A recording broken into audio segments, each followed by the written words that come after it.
Hello বন্ধুরা, আমি খুব ভালো আছি। তোমরাও নিশ্চয়ই সবাই খুব ভালো আছো।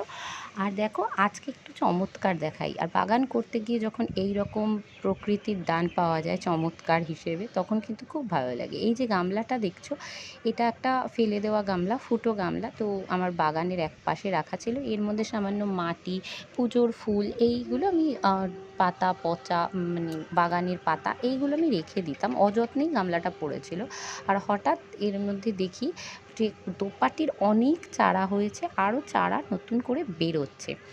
আর দেখো কি সুন্দর করে চারাগুলো হেলদি হয়েছে কিন্তু। তাই ভাবলাম যে এগুলোকে রিপোর্ট করে দিই, না হলে মরে যাবে। কিন্তু একটা একটা করে বসানোর চেষ্টা করেছিলাম, কিন্তু দেখলাম যে না, তুলতে গেলে পরে নষ্ট হয়ে যাবে। তাই এইভাবে যখন চটলা উঠেই আসছে, তো ওইটাই নিয়ে একটা টবের মধ্যে একসাথেই বসিয়ে দিলাম। বড় হলে তখন আলাদা করব বা এর মধ্যেই থাকবে, সেটা পরে দেখা যাবে।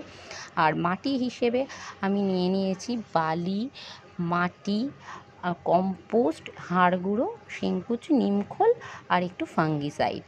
আর ভালো করে মাটিটা দিয়ে ওই যে মাটিটার মধ্যেই গাছগুলো বেরিয়েছিল, চারা রয়েছে, সেটা সমেত দিয়ে তার উপর দিয়ে আবার মাটি দিয়ে চাপা দিয়ে দিলাম।